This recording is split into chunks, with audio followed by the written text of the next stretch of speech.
Hello friends, welcome to Secret of Electronics.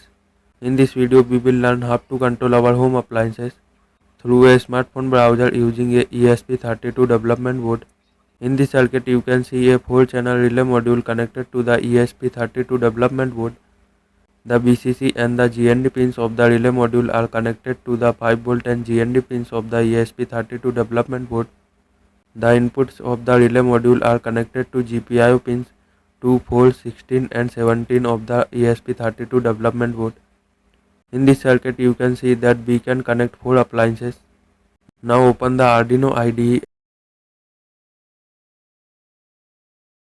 and paste the link into the additional boards manager URLs.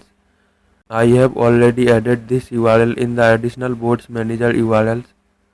After pasting the URL, click OK. Next go to tools, then board and open the boards manager. Search for ESP32 and after finding it, click install on the official ESP32 board library. Now connect the ESP32 board to your PC or laptop using a USB cable.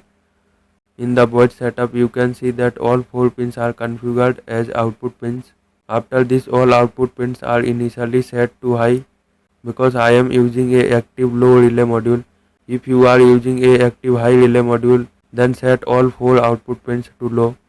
In the if statement you can see that when we receive LED burns less on, then the first output will turn on.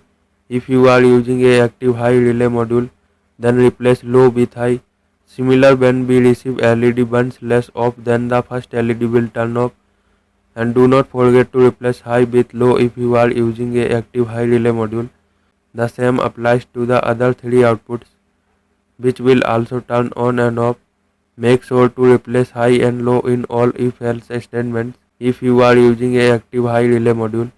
After connecting, select the board and port.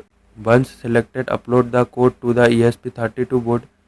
You can download the code from the link provided in the description.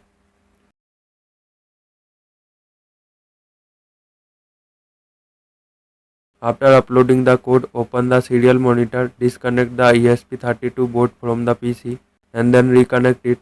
You will now see the IP address printed on the serial monitor.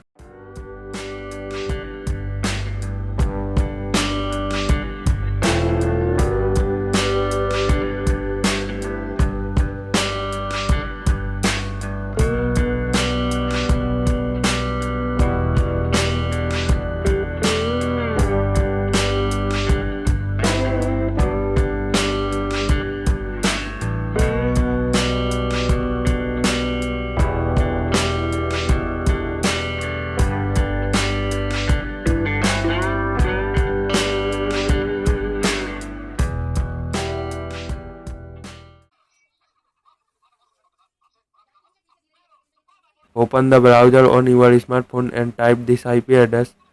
You will notice that when you click on the links, then the corresponding relay turns on and off. Make sure your smartphone is connected to the same network as the ESP32 development board.